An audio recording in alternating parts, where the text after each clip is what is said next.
அன்பர்களே, ஆண்டவராகிய இயேசு கிறிஸ்துவின் நாமத்தில் உங்களுக்கு மனம் நிறைந்த வாழ்த்துக்களை தெரிவித்துக் கொண்டு சத்திய வசனம் திருமறை பாட நிகழ்ச்சிக்கு உங்களை அன்போடு அழைக்கிறோம். சத்திய வசனம், இது தேவனின் வசனம். நாம் சோர்ந்து போகையில் கரம் கொடுக்கும் நம் தேவனின் வசனம், நம் தேவனின் வசனம். யோவான் எழுதின சுவிசேஷம் 14ஆம் அதிகாரம். 6. அதற்கு இயேசு, நானே வழியும் சத்தியமும் ஜீவனுமாயிருக்கிறேன். என்னாலே அல்லாமல் ஒருவனும் பிதாவினிடத்தில் வரான்.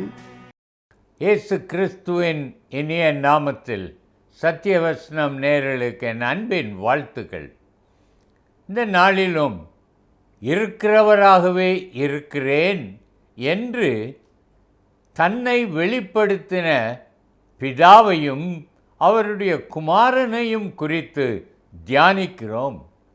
தேவனை குறித்து தியானிக்கும் பொழுது நமக்குள் ஒரு பயம் உண்டாகிறது.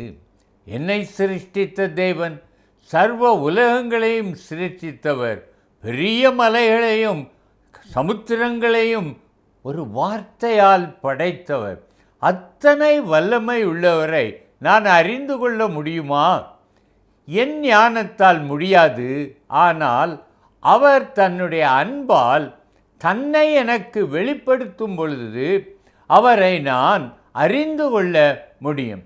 அதனால் தான் அவர் தன்னுடைய தன்மைகளை சொல்லும் பொழுது, நானே பரலோகத்திற்கு வாசலாய் இருக்கிறேன், நானே பரலோகத்திற்கு வழியாய் இருக்கிறேன், நானே பிதாவினிடத்தில் போவதற்கு உங்களுக்கு வழியாய் இருக்கிறேன், என்னுடைய அடிச்சுவடுகளை நீங்கள் பின்பற்றி வரும்படி உங்களுக்கு மாதிரியாக வைத்திருக்கிறேன் என்றெல்லாம் சொன்னவர் தன்னை வெளிப்படுத்துகிறார். இந்த வசனத்திலும் நானே சத்தியம் என்று சொல்லி தன்னை சத்தியம் என்று அறிமுகப்படுத்துகிறார்.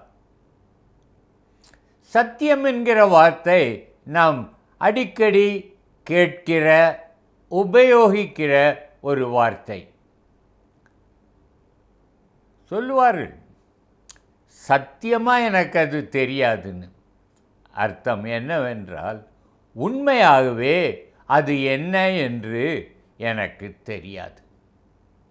இன்னும் சொல்லுவாங்க, நான் சத்தியம் பண்ணுறேன், அவன் என்கிட்ட ஒன்றும் கொடுக்கவே இல்லை அப்படின்னா, உண்மையை அதை இன்னும் கொஞ்சம் அழுத்தமாக சொல்லுவதற்காக சத்தியம் என்று சொல்லுகிறோம்.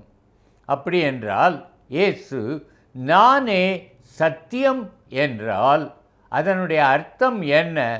நானே மெய்தேவன், என்னை அன்றி ஒருவரும் தேவன் இல்லை. நானே உண்மையான தேவன் அப்படின்னு சொன்னால் அர்த்தம் என்ன? அவர் சொல்வதெல்லாம் உண்மை. இயேசுவானவர் சத்தியம், நானே சத்தியம் என்று சொன்ன பொழுது அவரே சத்தியமானவர். ஆகையால் அவர் பேசுகிற வார்த்தைகளும் அவர் சொல்லுகிற கட்டளைகளும் உண்மையானவைகள். அவர் பரலோகம் உண்டு என்றார். அப்படி என்றால் நிச்சயமாக பரலோகம் என்று ஒன்று உண்டு. நீங்கள் நம்பினாலும் நம்பாட்டியும் இயேசுவானவர் சொல்லி இருக்கிறார். ஆகையால் அந்த பரலோகம் என்பது உண்மை. அங்கே தேவன் வசிப்பதும் உண்மை. ரட்சிக்கப்பட்டவர்களை தேவன் அழைத்து செல்லப்போகும் இடமும் பரலோகம், அதுவும் உண்மை. அநேக வாசஸ்தலங்கள் உள்ள இடம், அதுவும் உண்மை. இதையெல்லாம் நான் உண்மையாக எண்ணுவதற்கும் நம்புவதற்கும் காரணம் என்னவென்றால், இயேசுவானவர் நானே சத்தியம் என்றார்.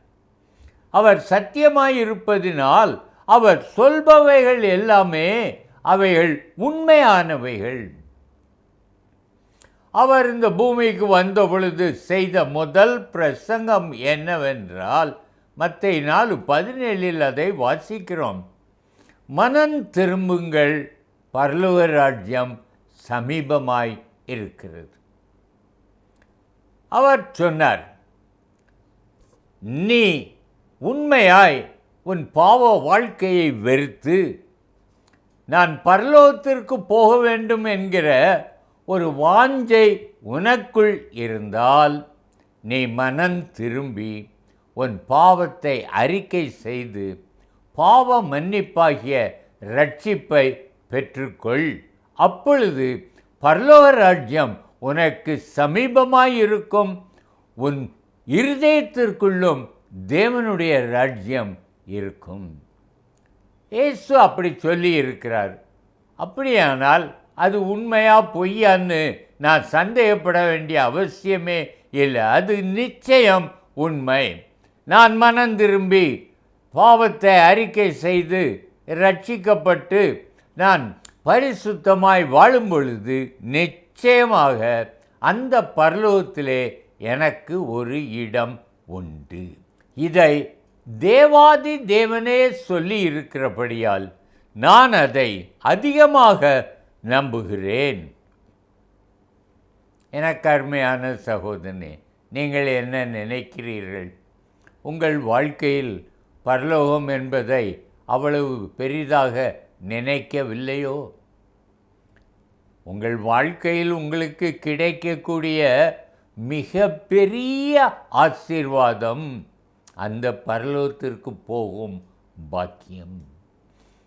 உங்கள் வாழ்க்கையில் உங்களுக்கு கிடைக்கக்கூடிய மிக பெரிய நன்மை, தேவன் உங்கள் பாவங்களை மன்னித்து உங்களை நீதிமான்களாக்கி தன்னோடு தன்னுடைய வாசஸ்தலத்திற்கு பரலோகத்திற்கு அழைத்து செல்வதுதான் உங்களுக்கு கிடைக்கக்கூடிய பெரிய நன்மை, பெரிய ஆசீர்வாதம். பரலோகம் எனக்கு சொந்தமாவது பெரிய நன்மை, தேவன் என்னை அங்கே அழைத்து செல்வது. சகோதரனே, இதை நீர் விட்டுவிட்டு பணத்தின் பின்னாலோ புகழின் பின்னாலோ சிற்றின்பங்களிலோ நேர் தேடி திரிவீர் என்றால் கெட்ட குமாரனாக வாழ்வீர். உம்முடைய முடிவு பன்றிகளோடு தான் இருக்கும். இன்றைக்கே மனம் திரும்பும். நீர் பன்றிகளோடு இருந்தாலும் சரிதான், சாக்கடையிலே இருந்தாலும் சரிதான், சாராயத்தை குடித்து குடித்து குடல் வெந்து போயிருந்தாலும் சரிதான், இயேசு உம்மை நேசிக்கிறார். அவர் உம்மை பரலோகத்திற்கு அழைத்து செல்ல விரும்புகிறார். அவர் சொல்லி இருக்கிறார், மனம் திரும்புகிற ஒரு பாவியின் நிமித்தம் பரலோகத்தில் மிகுந்த சந்தோஷம் உண்டாகும் என்று. அந்த உண்மையான வார்த்தையை இன்றைக்கே நம்பும். நீர் எந்த நிலையில் இருந்தாலும் உன் பாவத்தை தப்பிதங்களை இயேசுவினிடத்திலே சொல்லி, எனக்கு அதிலிருந்து விடுபட பலன் இல்லை, நான் ஆசைப்படுறேன் ஆனால் முடியலை, எனக்கு உதவி செய்யும் என்று நீர் கேட்பீர் என்றால் இயேசு உமக்கு உதவி செய்ய உண்மை உள்ளவராயிருக்கிறார். ஏனென்றால் நானே சத்தியம் என்றார். பரிசுத்த வாழ்க்கை வாழ எனக்கு முடியவில்லை, நான் ஜெபம் பண்ணணும்னு ஆசை இருக்குது, ஜெபம் பண்ண முடியலை. பைபிள் வாசிக்கணும்னு ஆசை இருக்குது, எனக்கு வாசிக்க முடியலை.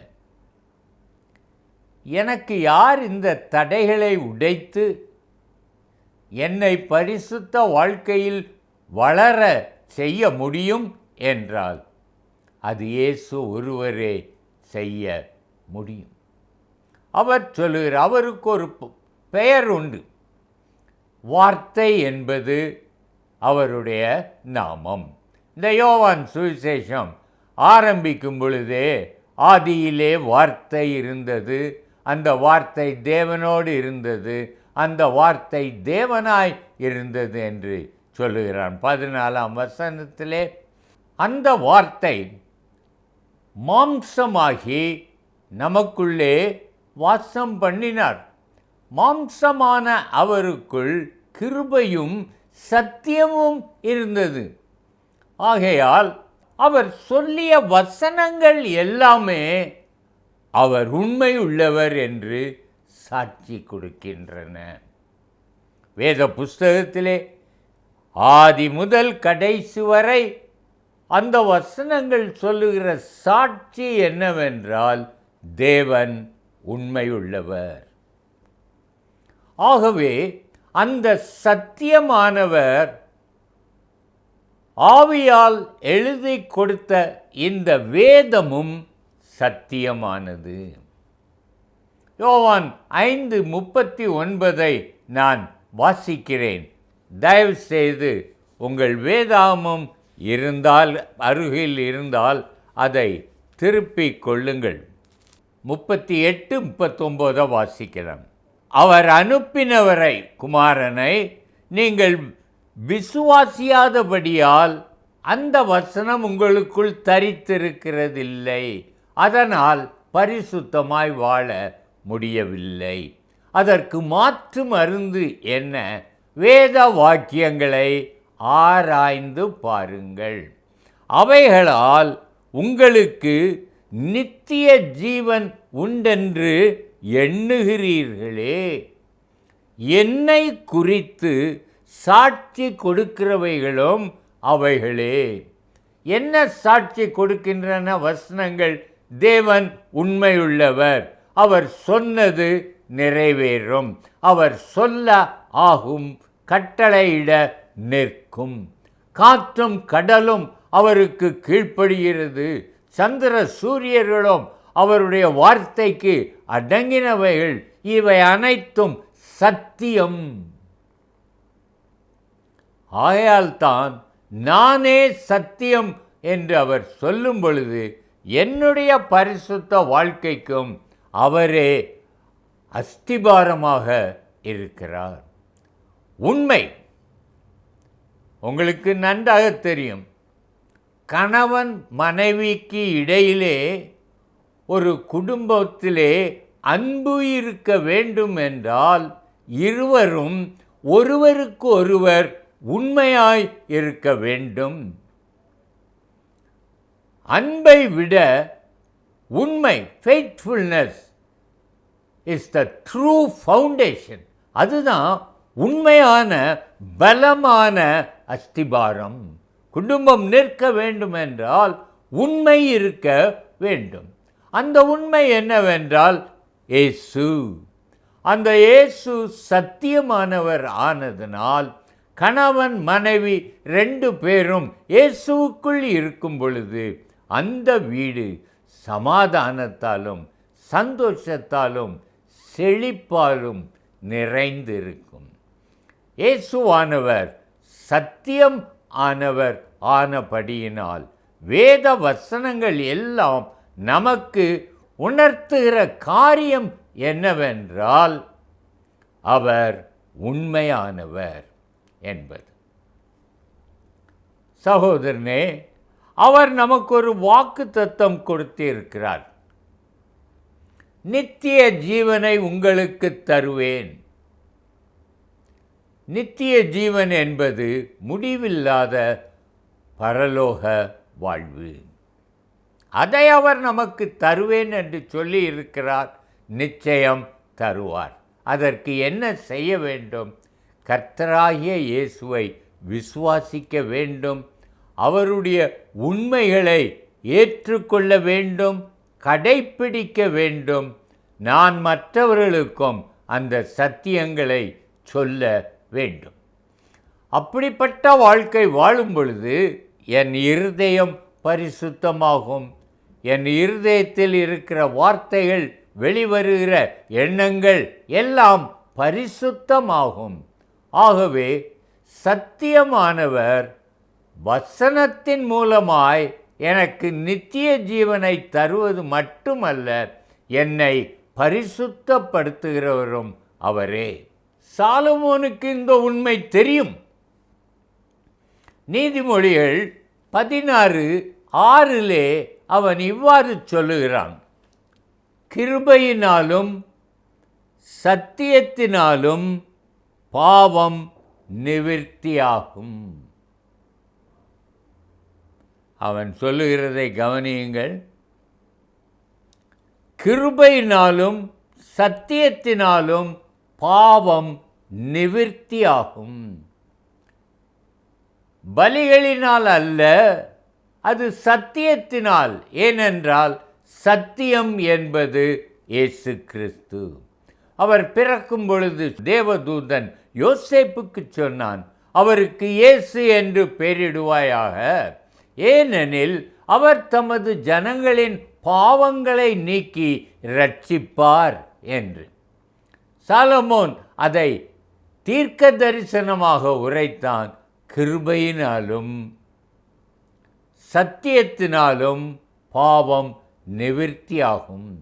இதையே பவுல் சற்று வித்தியாசமாக சொல்லுவான். எபேசியர் 2 கிருபையினால் விசுவாசத்தை கொண்டு ரட்சிக்கப்பட்டீர்கள், இது உங்களால் உண்டானது அல்ல, இது தேவனால் உண்டானது, இது தேவனுடைய ஈவு.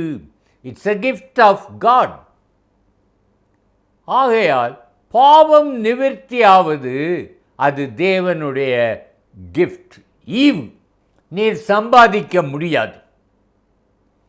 நான் ஒரு பெரிய பாவத்தை செய்துட்டு அதுக்கப்புறம் நான் அதை வேற என்னதாவது செய்து அந்த பாவத்திற்கு பரிகாரம் நானாக செய்ய முடியவே முடியாது.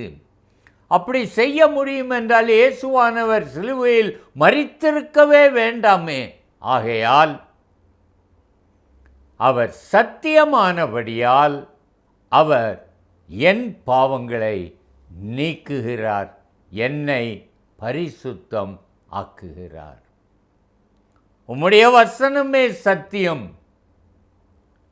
அந்த வசனம் சங்கீதம் 119 அவன் சொல்லுவான், சமூலமும் சத்தியமாயிருக்கிறது, வசனம் பரிசுத்தப்படுத்துகிறது. எப்படி? தேவனை குறித்த பயத்தை உணர்த்தும். கர்த்தருக்கு பயந்து வாழ், இல்லை என்றால் உன் வாழ்க்கை நாசமாய் போய்விடும் என்று வசனம் எச்சரிக்கிறது. அப்போ நான் இந்த பைபிளை வாசிக்கலைன்னா எனக்கு தேவனை அறியவும் முடியாது, நித்திய ஜீவனை பெறவும் முடியாது.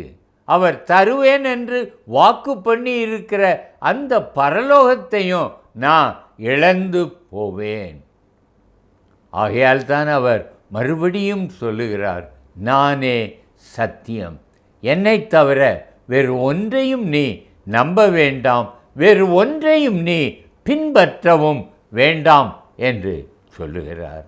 அந்த சத்தியம் என்னை பாவத்தின் அடிமைத்தனத்தினின்று விடுதலை ஆக்குகிறது.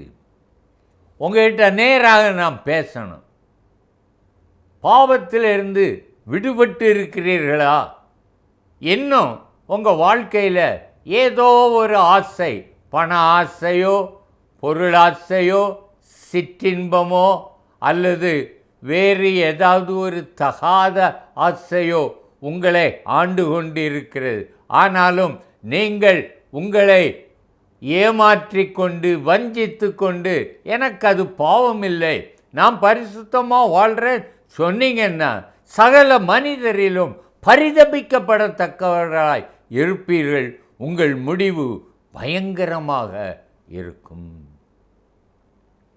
ஆகையால் சகோதரனே, குமாரன் உங்களை விடுதலை ஆக்கினால், சத்தியமாகிய குமாரன் உம்மை விடுதலை ஆக்கினால் மெய்யாகவே விடுதலை ஆவீர்கள். அதுக்கு மேலே முடியாது. பவுல் இதையே கொஞ்சம் வித்தியாசமாக சொல்லுவோம். நீங்கள் நியாயப்பிரமாணத்திற்கு கீழ்ப்பட்டிராமல் கிருபைக்கு கீழ்ப்பட்டிருக்கிறபடியால் பாவம் உங்களை மேற்கொள்ளாது. நீங்கள்தான் ஜெயிப்பீர்கள். You will be the victorious. சகோதரனே, இதை நீர் ஏற்றுக்கொள்ளத்தான் வேண்டும். இயேசுவானவர் சத்தியம் என்பதை இருக்க வேண்டும். உம்முடைய பிள்ளைகள் இந்த சத்தியத்தை அவர்கள் தங்கள் வாழ்க்கையில் ஏற்றுக்கொண்டிருந்தால், இந்த சத்தியத்தின் சத்தத்திற்கு கீழ்ப்படிந்து நடந்தால், அதுதான் உமக்கு இந்த வாழ்க்கையில் கிடைக்கக்கூடிய பெரிய சந்தோஷம். என் பிள்ளைகள்லாம் ரட்சிக்கப்பட்டிருக்காங்க, என் பிள்ளைகள்லாம் பரிசுத்தமாக வாழ்கிறாங்க, இயேசுவுக்காக எல்லாரும் ஏதோ ஒன்று செய்து கொண்டிருக்கிறார்கள் என்று.